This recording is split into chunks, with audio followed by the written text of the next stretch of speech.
And welcome to this week's edition of Break the Bank. I'm Jeff DeForrest. A little bit of a hybrid edition. We had a late scratch here from one Frankie G. Very appropriate since he said he wasn't feeling well. I'm thinking he's somewhere along the rail at Parks trying to cash the late pick six. And we had some technical issues here with Mike Jones. Mike ended up getting some new system, some newfangled improvement on his computer system. And of course, it shut him out of being on the show for the first 15 minutes or so. Michael, how are you? We're gonna do it. Good. We're gonna break. Good. We're going to rock. Let's get right into it. All right. All right. A lot of stuff to talk about. I Sure. was talking about this morning on Bleacher Brothers. People should be. I mean, did you notice this? I don't know how much traveling you did around town today. I didn't do too much. I did my walk of life, so I passed a bunch of people.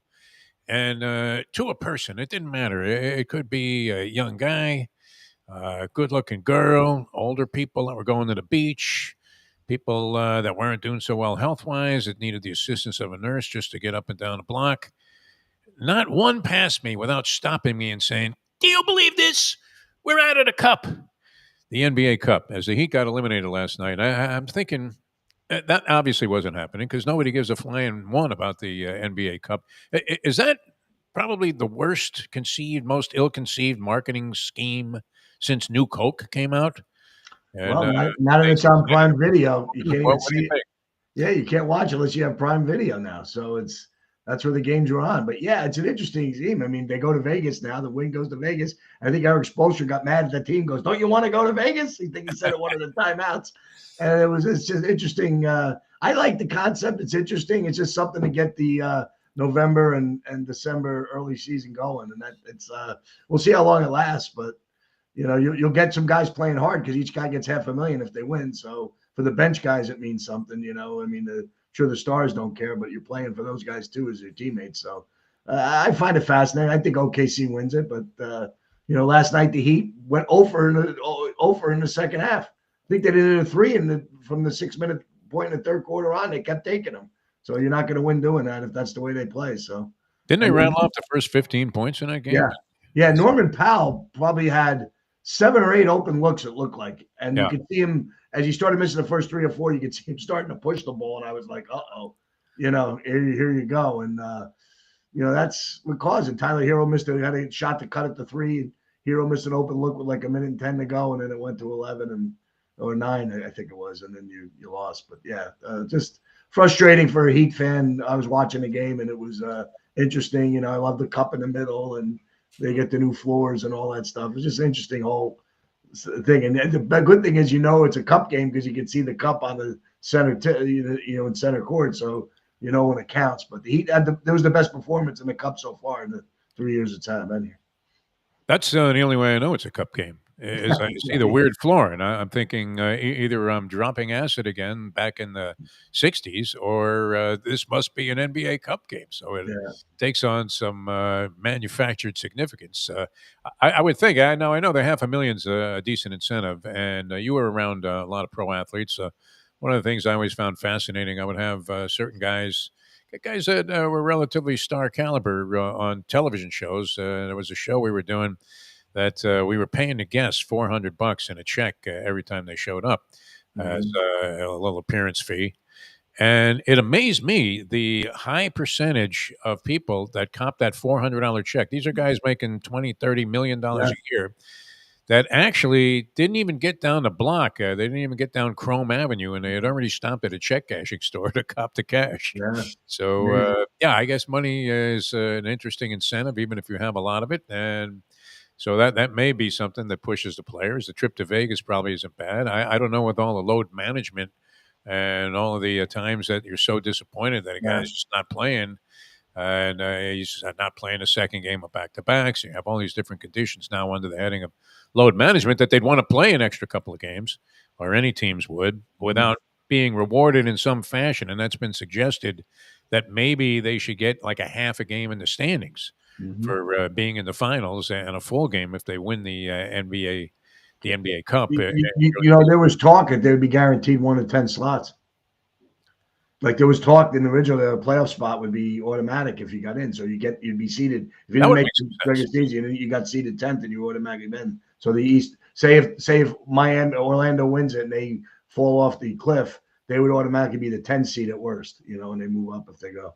Yeah, I mean, it would make some sense to have some incentive from the Yeah. standpoint of where you're going to end up at the end of the regular season, where Hmm. maybe have some impact on the races because you're playing a couple of extra games, and the $500,000 to a guy making 55 million. Sure, it's money is money, but Piece of you can't jewelry. imagine that he's overwhelmingly motivated by that when he could probably pick up the phone, call his agent, and book a couple of appearances and make the same amount of money. All right, so that was one thing. They're screaming in New York. You're a baseball guy, Mike. I'm glad you're on here because Mm-hmm.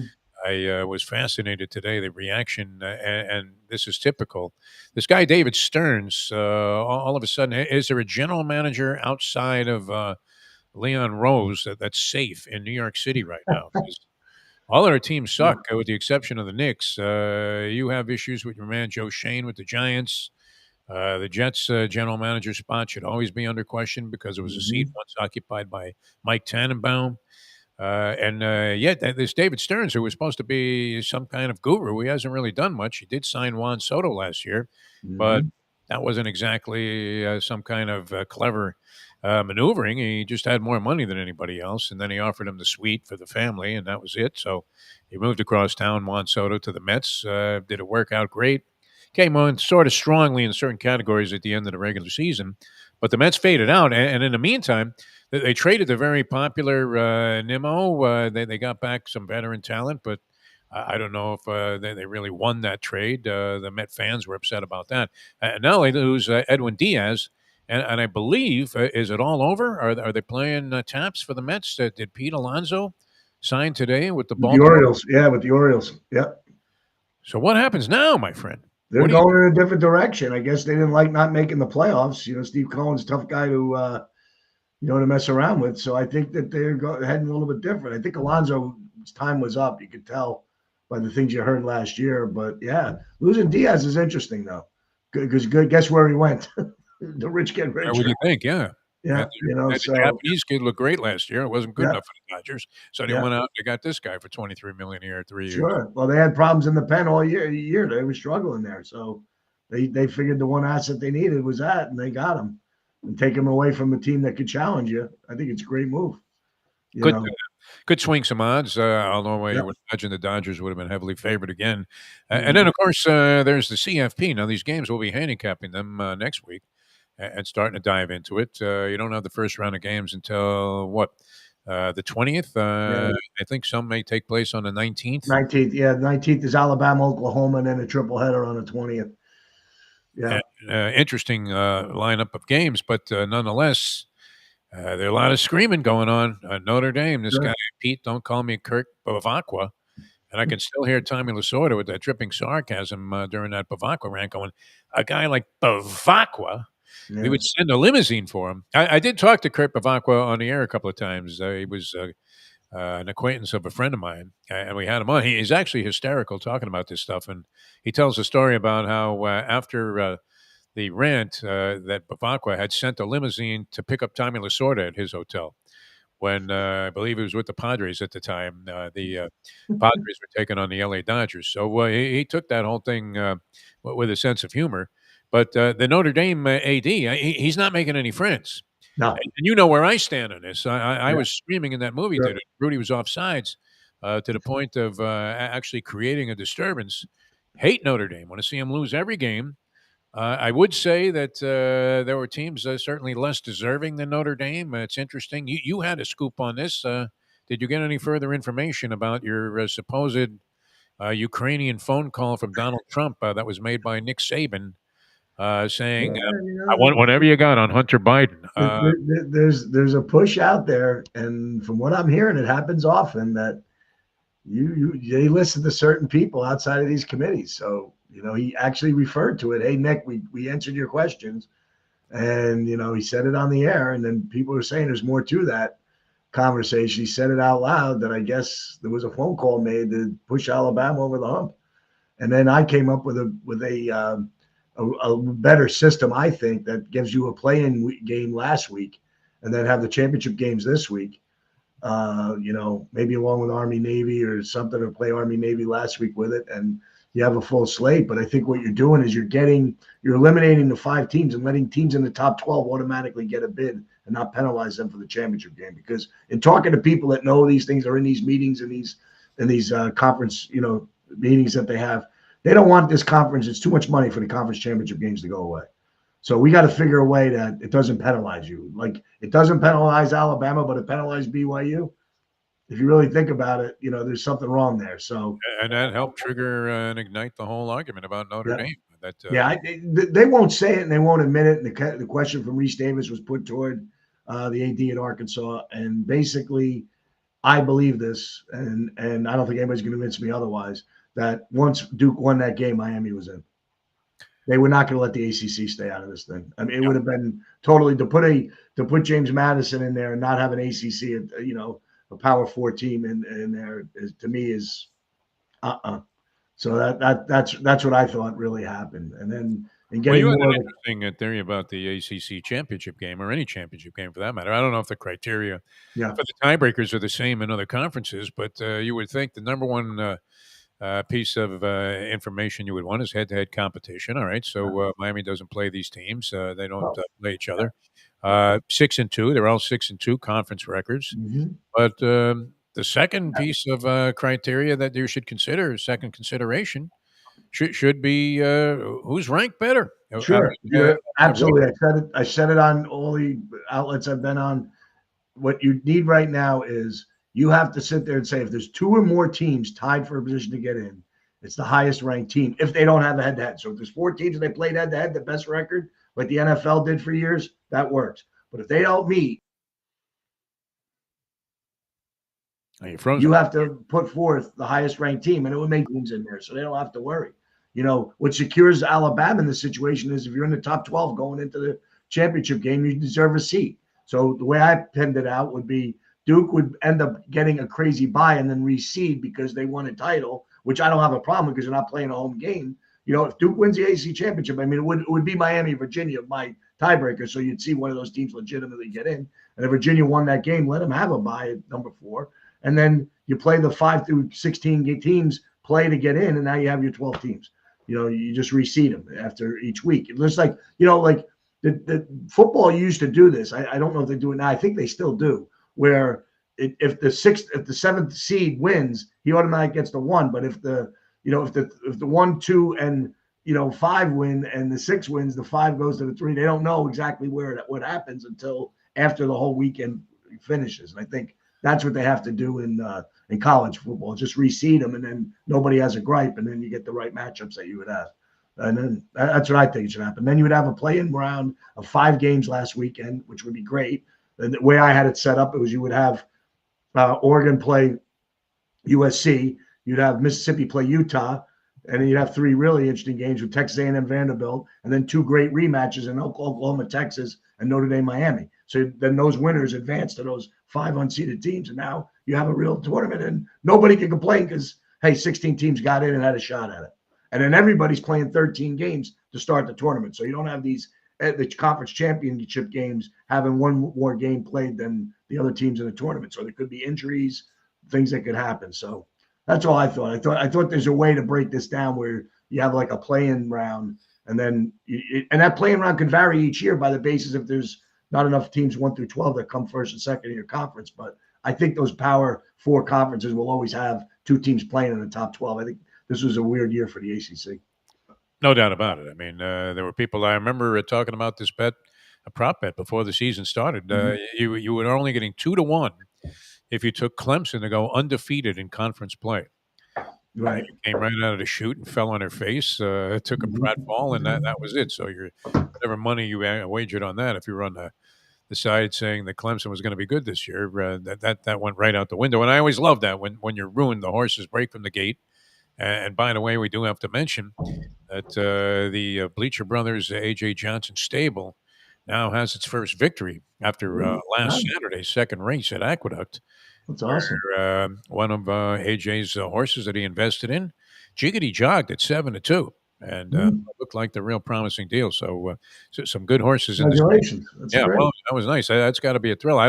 It's a high I don't think AJ has come down from yet. And you know how it is. It's like the first time you hit a bet. Now you think it's easy. You're expecting to do it all the time. Something. Bunch of other stuff though on the football front, and you brought this up to me, and you were screaming. I mean, you were literally like livid about this, even more so I think than David Portnoy, who put this Oh. rant out there about that Raiders Broncos game Mhm. where Pete Carroll opts with no time left, basically like 3 seconds on the clock to kick a field goal Yeah. while down 10 and getting either 7.5 or 8 points in that ball game from the Broncos. So if you were a Broncos backer, which Yeah. I think I had recommended the Broncos on the show last week, just saying that the Sure. Raiders are such crap that I'm going to bet against them game after game. I said the same thing about the Saints, of course, and they won outright. So it Mhm. shows you, as I've been saying, I've been shooting more blanks than cigar on this show the last couple of weeks. That being said, and the Ohio State game went the wrong way for me. You and Frankie G both liked Indiana to pull the upset with the points. I don't know about straight Mhm. up, but you gave him a shot there.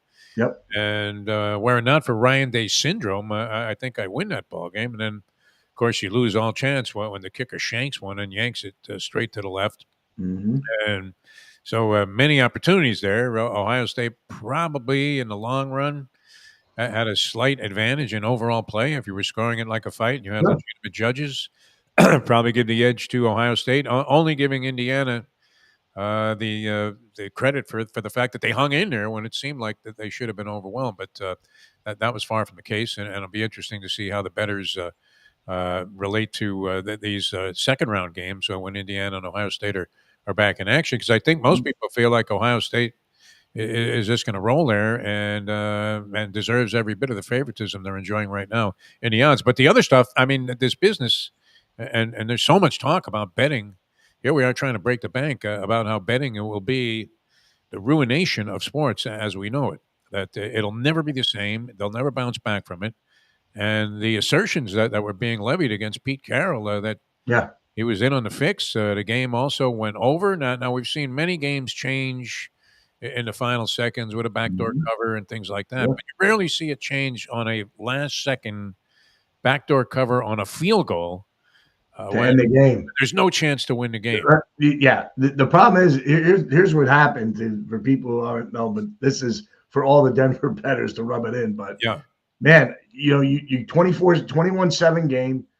They get stopped. They go for the touchdown as you normally think with 14 minutes to go in the game.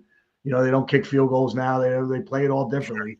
So they end up getting stopped on a 3-yard line, the Raiders, and then there's a 11-minute drive down the field to keep their defense off the field. Brilliantly done.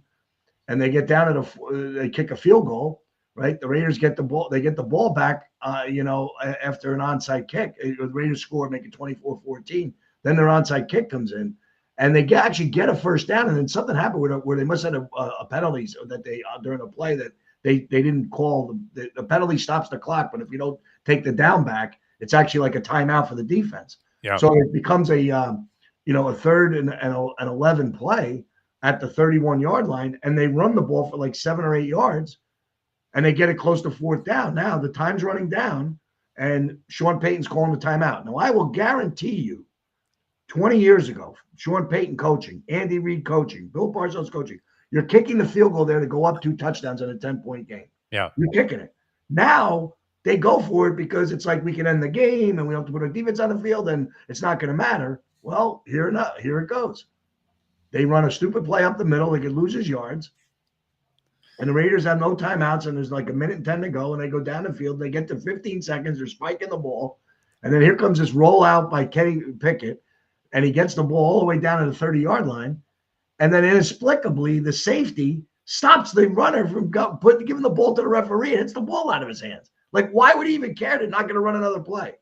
So as much as you hate Pete Carroll for it, do you also blame the Denver guy for stopping the play? Like, what's he thinking at that point? Yeah. He stopped the game. So at that point, Pete Carroll's response the next day when questioned about it was he thought there were 10 seconds left.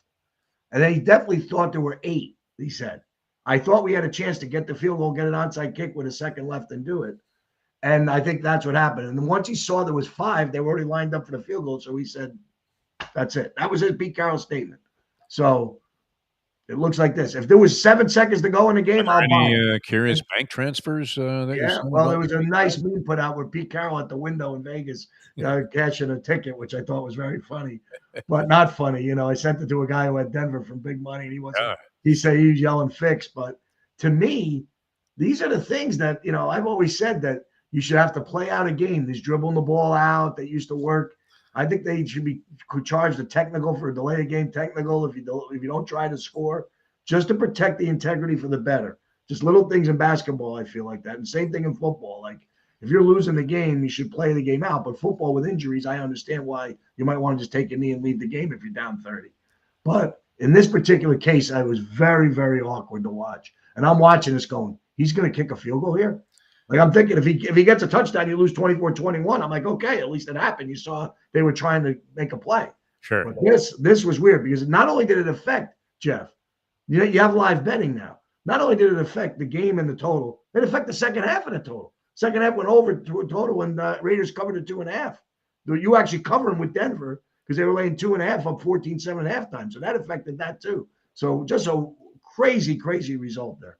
Incredible, yeah, and many people questioning it. I guess Portnoy was and had the No. biggest platform and the most outspoken. He was not happy about that. There was another game that ended, I mean, on the other way because of a very poor officiating move there. That was the Pittsburgh Ravens game where the guy Yeah. catches a touchdown pass, runs 3 steps, looks like Mhm. Giannis Antetokounmpo taking off from the top of the key. He has both feet down, he's control of the ball. He's over the goal line.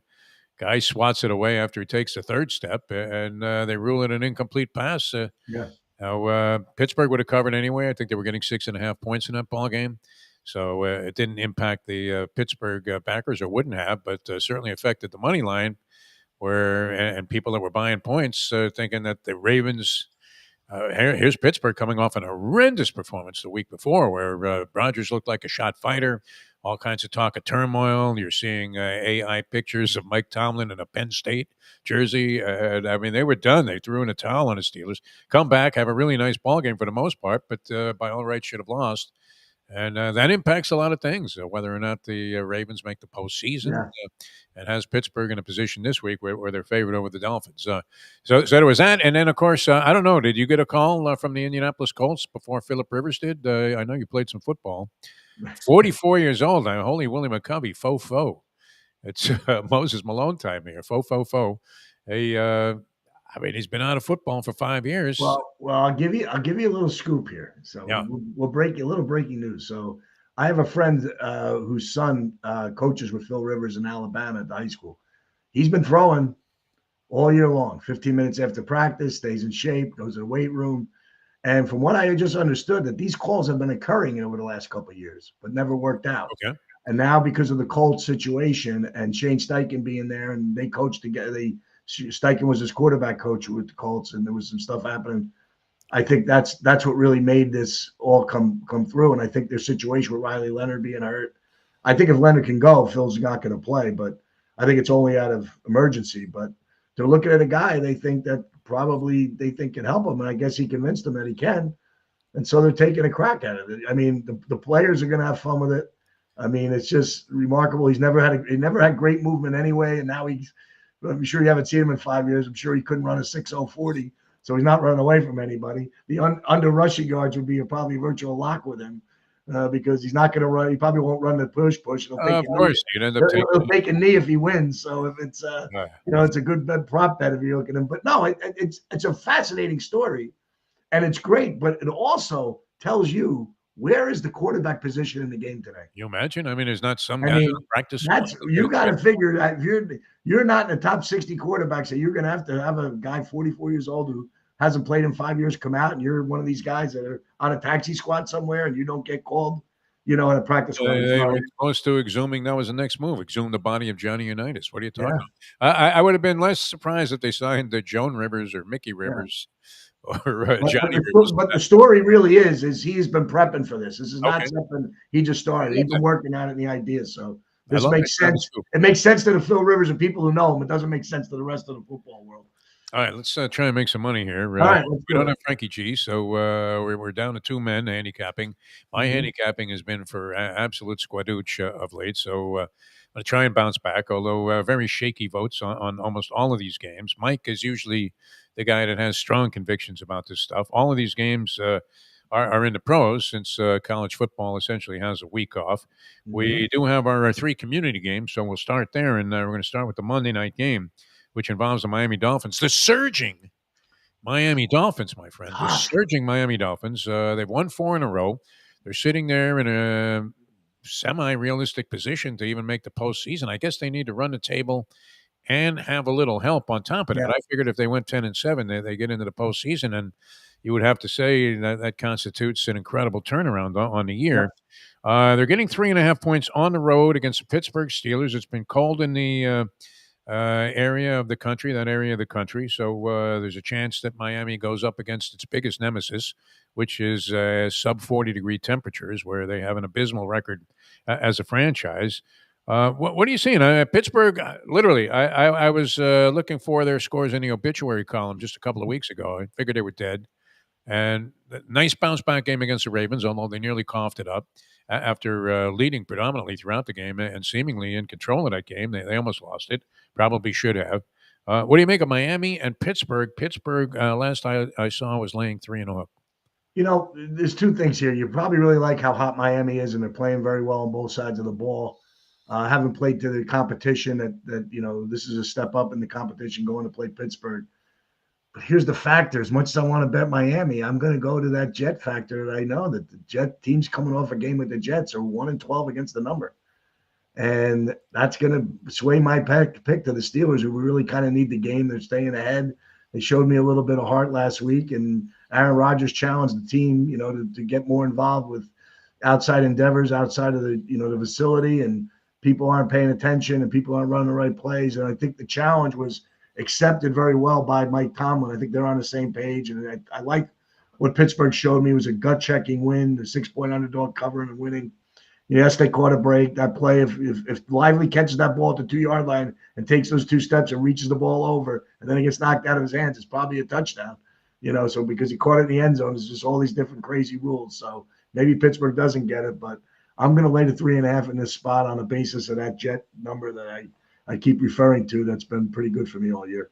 Virtually infallible. Only one time did the team overcome the Jets the week before factor that Mike Jones came up with. I mean, this didn't come from the Elias Sports Bureau. This came from Mike Jones himself. You noticed this right away. A lot of people are jumping on that bandwagon now, and it certainly has been a profitable approach for you all throughout the season, making you look brilliant in the process. All right, so there are a lot of things troubling me about this game. I don't know that I need to put an asterisk in there before I even get into it, but the 8-chain status is certainly going to be significant. This guy's having a great season. I believe he's third or fourth in the league in rushing. He's got 11 touchdowns. He's catching a ball. He's a dangerous threat.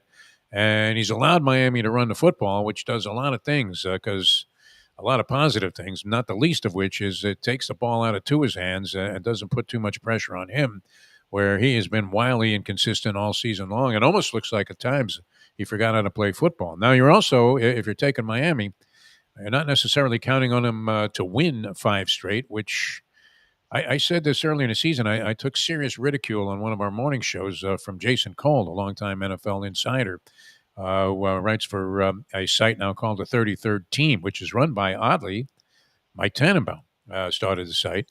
But they have a lot of good people working there. And he was ridiculing me because I started, I prefaced something I was going to say to him by saying, earlier in the season, I made the very bold statement, I thought, that the Miami Dolphins were the best 1-5 team in the NFL. I think there was only one other 1-5 team at the time, but they appeared to be the better of the two.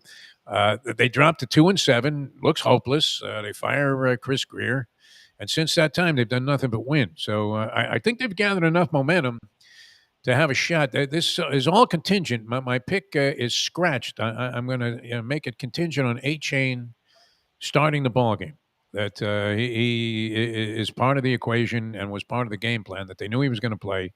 If he's in there, I'm going to go ahead and take the 3 and a hook with Miami because I do believe that they at least have a chance, a strong chance to even win this game. The AFC East has not been particularly favorable. Those opponents for Pittsburgh, they're 4-10 in their last 14 against AFC Eastern Division opponents. Dolphins were not supposed to be horrible this year. No. At the worst, they were going to be their usual mediocre selves. People were talking about 8-9, 9-8, maybe 7 wins on the low end, and a possibility of 10. They do have a fairly soft schedule after this, although Tampa Bay is also on the horizon. But I'm going to go ahead and take the 3.5 points with Miami. Figure they play a pretty good game. I'll give them this. When everybody thought that there was this disarray and chaos in the locker room, and that Mike McDaniel was a fool and he looked stupid with the short pants and all of the silly things that he says after ball games. Uh, they're still playing for the guy. Yeah. So it's not like they threw in a towel or you see a lot of indifference. Don't see or hear about a lot of turmoil inside the locker room or any kind of controversies that are emanating from the Mhm. Dolphins organization, other than are they just found out stupid for sticking with what they've been doing? I think they can give Pittsburgh a challenge here. So I'm going to take the 3.5. Miami Dolphins. You're on the Steelers, probably the right side, and I am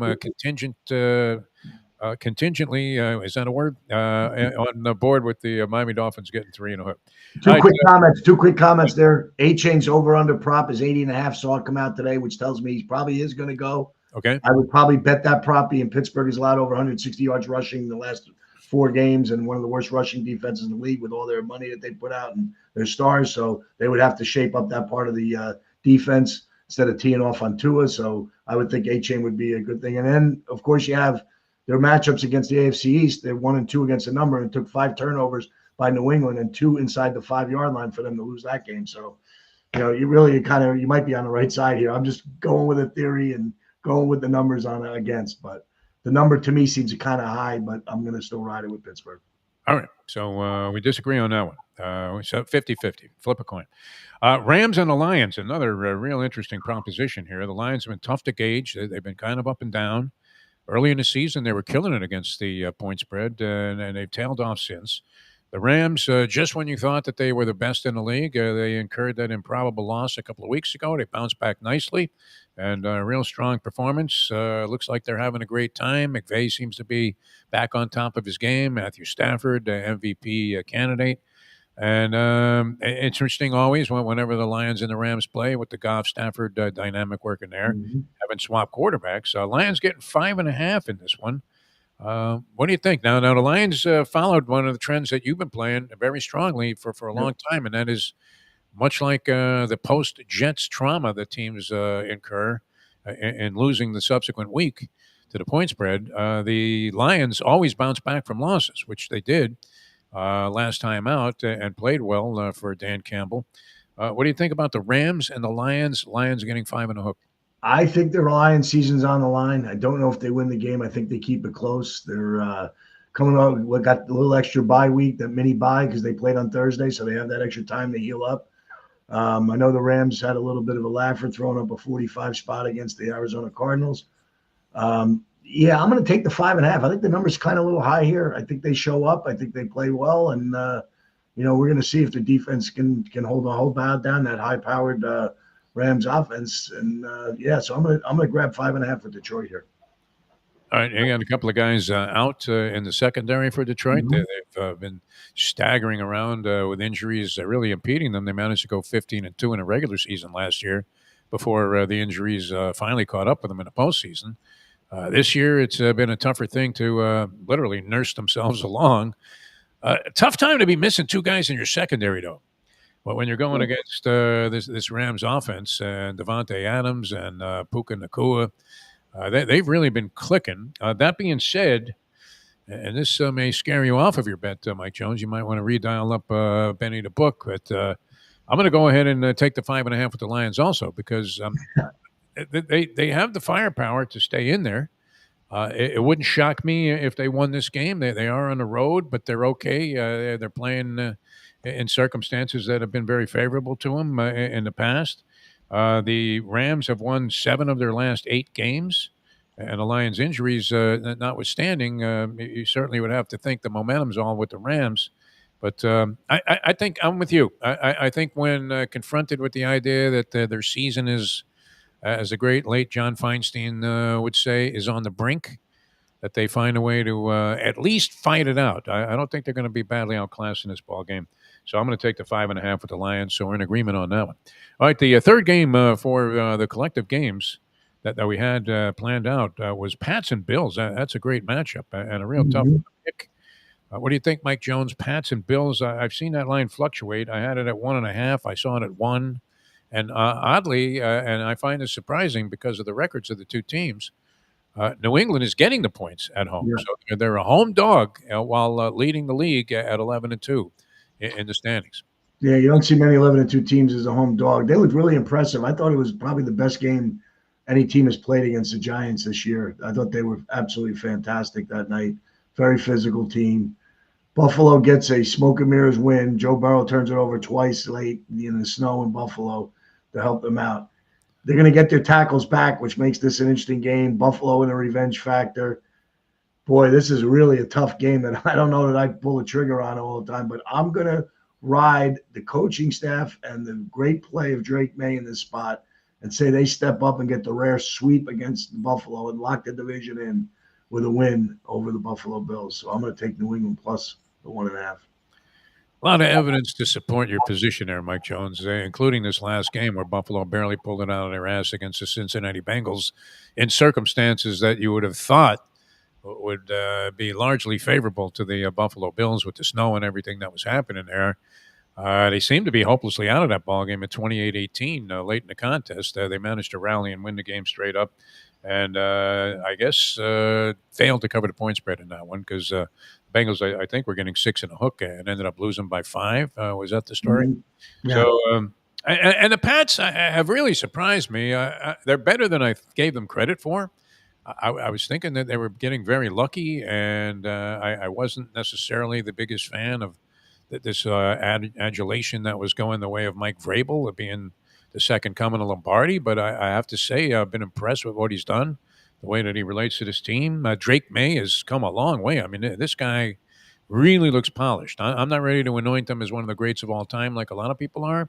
But for a second-year guy, I remember when I was covering Hurricanes basketball, they had consecutive years where they played Georgetown with Allen Iverson. All right, so of course you heard everything about Iverson as a freshman, and I'm watching him play, and yeah, you could see the flashes there that this guy was a dynamic scorer and a slasher and could do all kinds of crazy things, like a mini version of Pete Maravich at times. But I remember noticing the second year that I did the games against Georgetown. Iverson was a much better ball player. He just polished himself up in certain areas under John Thompson, and I think Drake May has done that under the coaching staff there with you got Josh McDaniel there, and of course Vrabel. I think McDaniel's probably been the most influential. Extremely impressive. That being said, and Buffalo's been a tough team to gauge because they've thrown in a couple of stinkers, but I'm going to go ahead and lay the point or 1.5 with the Buffalo Bills in this one and figure overall they're probably a better team. The 11-2, while it's not an illusion, it might be more so with the Denver Broncos than it is with the Patriots. They're just due to stumble and not necessarily execute in the same fashion that they did the last couple of weeks against lesser light teams. Didn't mean to include your Giants in there. That was not meant as a slap in the face. But let's face it, they're 2-12 or whatever they are. So I'm going to go ahead and lay the point on the road. It sounds absurd to even think about doing this with an 11-2 division leader that's played great football all year long and seems to be very cohesive. I'm thinking the Bills figure out a way to go ahead and win this game, avenge the earlier loss in Buffalo, and I'm willing to lay the 1.5 and take the Buffalo Bills in this one. All right, we've been yapping for a long time. We got a couple of more games to pick here, so I'm going to let you fire up both of your picks. And I'm going to go. I'm going to go right at Sunday night. I love the Minnesota Vikings defense. I've loved them all year, and I think Dallas might have lost their mojo and their energy. I heard there was a little bit of an argument in the locker room, if that's true. Prescott got into it with Pickett a little bit. Not Pickett. Pickens. I'm sorry. And then, I kind of like Minnesota in this spot. I think they get a lot out of that win last week against Washington. Dallas got the 10 days off. Little luster. I know Philly lost, but they'll know what Philly's doing before. Philly gets the win against the Raiders probably early in the day. Probably takes a little more out of the the tires of the Cowboys. I'm going to take a shot, grab 6 with Minnesota as my first bet on my own. Minnesota +6. Very good. Minnesota ruined me last week with that shutout of the Washington Commanders. And I was thinking, wow, the Commanders, they played tooth and nail before succumbing there on the 2-point conversion that they missed in overtime against the Broncos on the road. And I thought, wow, that's a testament to Dan Quinn. This team is going nowhere. And then, wow, the stench. I know there's a stench. You would disagree with me. Maybe many others would. That's hovering over the D.C. area right now. But I clearly think that the stench that the Commanders left on the field last week has cast a dark shadow over D.C. and is covering up the fact that the East Wing has been demolished to the point where it's hard to believe in Washington. That was a real smelly ball game that they played. But I was betting against Minnesota every week. So you're a bold cat here, capitalizing on that good performance that they had last week to go ahead and take the points with them. What else you have on your? I'm going to go to this team that's playing pretty well, and I think the quarterback's getting a little better. I'm going to roll the dice with the New Orleans Saints. Coming off the big win in Tampa, and then they're a 2.5-point dog at home against Carolina. Carolina has the bye week, but they haven't been too good on the road this year. So I'm going to take my chances that a little more successful win. I like the locker room energy to get in that win for New Orleans. I want to keep them ahead of my Giants so I get a higher pick. So we're going to root for New Orleans to take a win here. I think New Orleans has got a real shot in this game, and I'm going to grab 2.5, go off the crazy part of the board, and leave some of the bigger games alone, and take the New Orleans Saints plus the 2.5. Wow. 2 weeks ago, if you had said that, I would have had you Baker acted. But I mean, both of those picks, Minnesota looked like garbage. Hey, they look good. They came back against. Yeah.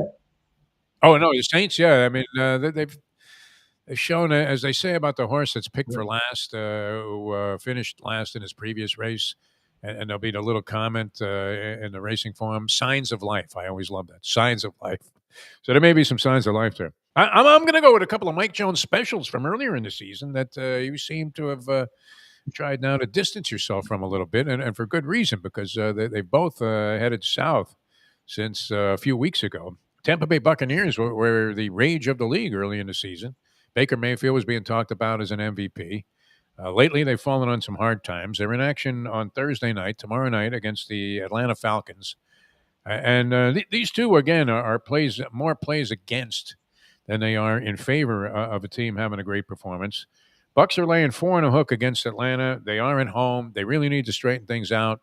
Insufferable, I would imagine, is the way that the coaching staff had to be after losing to the Saints. I mean, that's a pathetic loss they got tagged with. I think they have enough to go ahead and take advantage of the fact that Atlanta's coming to town. And they're probably going to spend the afternoon at Mom's Venus and, be liquored up from Bern's Steakhouse. I think a very disheveled and staggering Atlanta team comes in there to face the Bucs, and maybe a little bit higher than I would like. I mean, laying 3 would be a little more comfortable, but I'm going to go ahead and lay the 4.5 with the Tampa Bay Buccaneers to beat the snot out of the Atlanta Falcons. So I think one quick comment about this game. I think the loser of this game, the coaches are going to start to feel a little pressure. Yes. I think Raheem Morris is going to get it anyway. But I think if they get beat up on national TV and you win that game going away, watch out. Raheem Morris won't be the coach of Atlanta next year. I think he's one of the guys that might go at the end of the year. I'm saying desperate teams, desperate times. I'm not happy with Tampa. I would look to go against you on that pick, but I'll acknowledge that you're on it. But, we'll see what happens. But go Tampa Bay for Jeff. Not happy about that. And then I'm going to your team, the G-Men. I'm going to go ahead and lay the 2 against Washington. I was surprised you overlooked this game because I didn't. Oh, I didn't. I maybe you just didn't want to go, and get involved. But I think Washington, that performance was so piss poor last week that I can't possibly see them going in there and beating the Giants. The Giants still playing with a little bit of pride anyway. So, and Jackson Dart now has a game back since he had the concussion. So I think the Giants are the better team here, just straight up with the way things have been going of late. I'm going to lay the 2 points with the Giants at home against the Washington. Marcus Mariota goes for Washington. Zach Ertz blows a knee out, so leader on offense not going to be playing. Giants struggle in coverage against tight ends, so having Zach Ertz not in the game is probably a good sign for the Giants. I see your pick there. I would kind of love to agree, but we'll see the end result. You're afraid We'll see to what happens. I'm make afraid to do it. Yeah, I'm afraid to do it. And I don't like teams coming off a shutout. I've usually been successful in the past. So when you get shut true. out, usually it looks so bad it can't be that bad the next week, and there's a little fire. So, Right. but that's it. So, but yeah, I'm with you on that. We'll All go right. Big Blue. All right, we got to run now. Hopefully, we gave you some guidance there in trying to break the bank. Disagreement, Mike and I on Miami and Pittsburgh. I'm on Miami. He's on Pittsburgh. Rams and the Lions. We both like the Lions getting the 5.5. We're in disagreement on the Pats and the Bills. As Mr. Chalk over here, I'm laying the point on the road with the Bills. You're taking the Pats to continue their assault on the NFL. And then we have an assortment of other games that we also have a mixed bag of opinions on. So hopefully you guys will get some incentive to go out there and send it in and have a great weekend betting NFL football. Of course, Mike's red hot on pucks and college basketball and the NBA come into play soon. We'll have to zero in on that. But Yeah. hopefully this will be a very successful. One quick part for the bettors. We'll leave on a positive note. Mississippi opened up a 15.5-point figure over Tulane, so we're going to pick these games next week. But if you like Mississippi, get it now. I think you're going to see a higher line, as well as Oregon opened up 20.5. I see 21.5. I think you'll see 23 by game time. There's some people out there picking James Madison, thinking Oregon without the coordinators are going to be gone. But just a quick side, if you're going to jump, I'm going to give you a note. If you like the favorites, bet them now. All right. We got to get out of here.